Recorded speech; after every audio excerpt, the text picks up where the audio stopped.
Todo esto indica que pertenece al perfil del depredador sexual. Este tipo de individuo será un individuo inmaduro, impulsivo, con una escasa o nula gestión del impulso sexual. La cogí, me tiré encima y quité sostén. Me va a denunciar, dice. Estoy giñado, me pasé, Dios. Empiezan con este tipo de fantasía donde sodomiza a la víctima y va llevando cada vez a cabo más actos, cada vez más violentos, que pueden llevar a acabar con la muerte. Son las imágenes del sonido de un caso, también ese sonido, que ha conmocionado a la localidad de Abarán, el homicidio de una octogenaria llamada María. María Belandrino, o Maruja para los amigos, pero eso no es lo peor. Lo peor es que el principal sospechoso, ya detenido, es un familiar de ella. Tenía 82 años, vivía en la que había sido su casa muchos más, en la calle Doctor Molina. Era una mujer tradicional y muy devota. Sus costumbres eran sencillas y, pese a su edad, gozaba de buena salud, de autonomía individual y era muy querida por todos. Su cuerpo fue hallado la tarde-noche del 25 de abril de 2019. Hacía días que no se la veía y por eso fueron directamente a abrir su casa con el juego de llaves que tenía un vecino de enfrente. Su cadáver estaba en el dormitorio. Maruja siempre conservó el nombre de su difunto marido en el buzón. Era muy independiente y muy tradicional. Oh, si ha sido sola, si allí vivía sola. Virgen Santísima. Yo lo vi, una bellísima persona y una vecina aquí que la apoyamos todos. La última vez que se la vio fue el lunes de Pascua, en concreto el 22 de abril. Su cadáver fue hallado 3 días después, cuando una vecina le llamó con insistencia y después de que la echaran en falta en el entierro de otro vecino. Como persona era muy buena persona, una bellísima persona, muy independiente, que por eso ha sido el no saber estos 4 o 5 días que no ha estado aquí o que eso. En la calle, la noticia golpeó con estupor al municipio abaranero. Que una octogenaria falleciera acuchillada en su propio hogar ponía los pelos de punta. Pues me queda una sensación tremenda, fatal, porque una persona, una bellísima persona. Un final terrible e inesperado para una mujer querida por todos. 2 meses después, los familiares y amigos de Maruja seguían indignados por lo ocurrido, tanto así que salieron a la calle para protestar. Maruja, el pueblo de Abarán pide justicia para ti y que no quede impune tu muerte.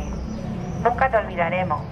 Ahora os ruego a todos un minuto de silencio en su memoria. Guardaron silencio durante 1 minuto en memoria de Maruja y luego rompieron a aplaudir. Cientos de personas realizaron una marcha desde la casa de la víctima en la calle Doctor Molina hasta la plaza de la Zarzuela para leer ese comunicado. Pedían justicia para la fallecida y que se resolviera este crimen.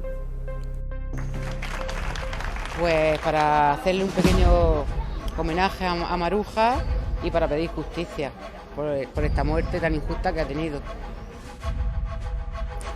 Para ese día ya había una persona que había sido detenida por la muerte de Maruja e ingresada en prisión provisional.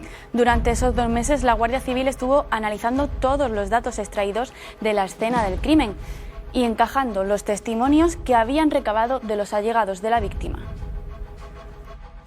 Código 112 accede al sumario de la investigación llevada a cabo por la Guardia Civil en el homicidio de Maruja.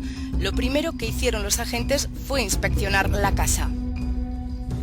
Factores indiciarios objetivos. Total ausencia de signos de forzamiento en la puerta de acceso a la vivienda de la víctima. El autor de los hechos accedió a la vivienda con llave propia o con anuencia de la víctima. Es decir, o le dejó pasar porque le conocía o el asesino tenía llaves. Una vez dentro, los agentes se percataron de que encontramos la presencia de importantes cantidades de dinero visibles fácilmente. Se puede descartar la motivación económica del autor del hecho. ¿Pero cómo el homicida mató a Maruja? El autor de los hechos trató de obtener algo de la víctima o tuvo un enfrentamiento con esta por algún asunto ajeno a lo económico, utilizando para ello el arma blanca con la que posteriormente asestaría las 3 heridas incisivas que le causaron la muerte. En base a estos datos, consultamos a una criminóloga para trazar el perfil del sujeto que, de momento sin nombre y apellidos, había cometido este crimen.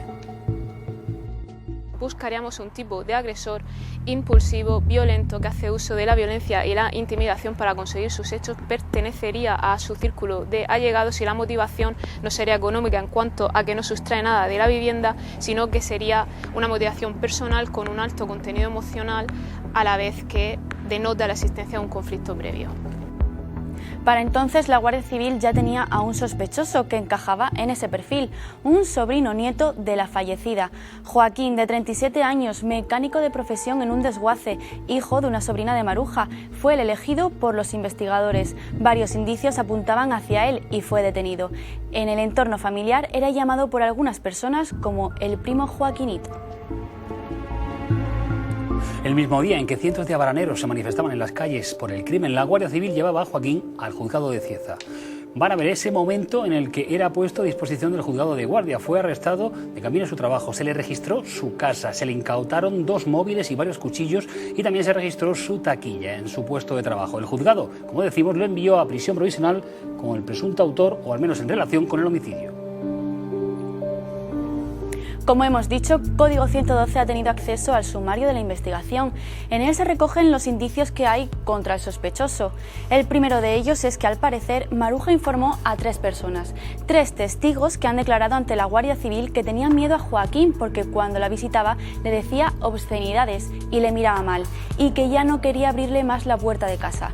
Pero al parecer no sería la única a la que se lo decía. Hola, ¿estás? El otro día te vi. Quiero quedar contigo. No puedo más. Qué buena estás. Qué polvazo te echaba, Dios. ¿Te puedo llamar? ¿Estás sola? Eso que han visto y oído es el extracto de una de las conversaciones que hay vía WhatsApp que Joaquín mantuvo, al parecer, con otra mujer. Una segunda mujer que terminó por sentirse acosada por Joaquín, porque en total habría 4 mujeres aparte de Maruja y de esta segunda mujer. La primera sería Maruja, luego 2 familiares más, una de ellas de avanzada edad y, en cuarto lugar, una amiga. Con las más jóvenes mantenía conversaciones por mensajería y vídeos de contenido pornográfico, y a las más mayores las visitaba. Una llegó incluso a interponer una denuncia en cuanto se conoció su arresto por acoso sexual.